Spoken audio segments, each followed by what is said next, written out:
Alright guys, so today we're gonna do an oil change on a BMW 535i Xdrive, the F10 models. This one in particular is a 2012, but all of the F10 models are basically the same. Make sure the car is elevated so you can go underneath, and I'll show you. So this is the screw underneath the car for the oil pan. So it's a 17mm. You need to take it out, and we're gonna drain the oil. I always say put something underneath if you have an old carpet or some cardboard, and of course get a bucket to catch the oil. So after you loosen up the screw, just be careful.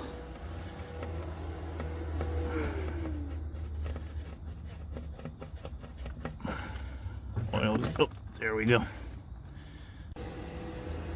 So let it drain, and after it drains, we can go on top and remove the oil filter. Alright guys, so after we drain the oil, we can go ahead and remove the oil filter, which is located right there.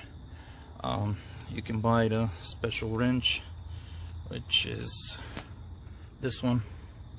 It fits exactly over the oil filter cover, and you can easily remove it, or you can buy a regular oil filter wrench.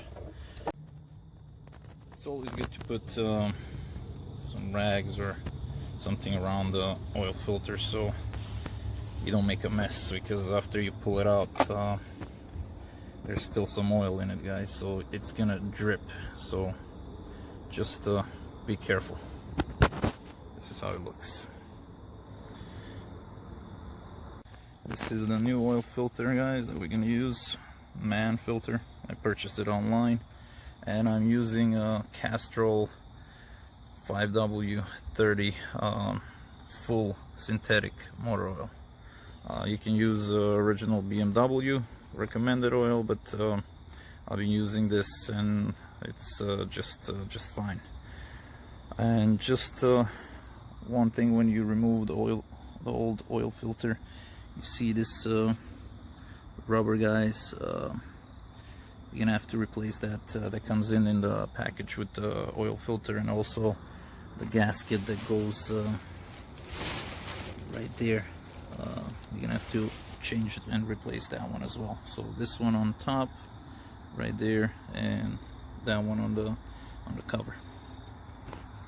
So the oil filter comes out, and then we put the no oil filter.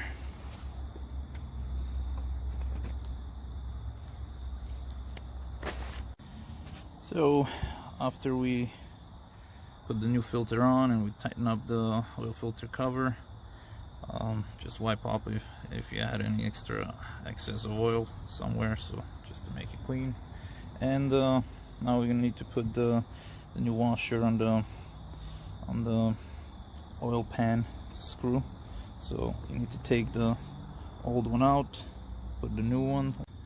Alright, so we put the screw on. Make sure you tighten it up, guys. Again, the 17mm, and yeah, just make sure it's tight enough, and wipe up all the excess oil we have over there. Alright, so the only thing that's left to do, guys, is just to add the oil. And like I said, 6.5 liters or 6.9 quarts. So one more last thing, guys, just be careful. I don't know how good you can drain all the oil you have in the engine. You know, these new engines don't have a dipstick, so you can't really check how much oil you put in. I noticed that even though the engine holds 6.9 quarts, I only drained about 6.4, 6.5 quarts. So that means there's still a little bit old oil left in the engine. So that way I'm not gonna put in 6.9. I'm gonna put in 6.4 or 6.5 quarts. Drive it. I'll see how it looks on the dashboard, if the oil level is good. If it's not, then I'll just add a little extra oil, but don't overfill it, because you're not gonna be able to get it out easily. You're gonna have to drain it on the bottom again, so just be careful on that. Alrighty, and right there, guys, you see the oil level is okay. It's not all the way to the max, not to the minimum. I think it's right at the right spot, so don't overfill it. Like I said, if it's too low, you can always add, but looks like the oil level is good. Take care.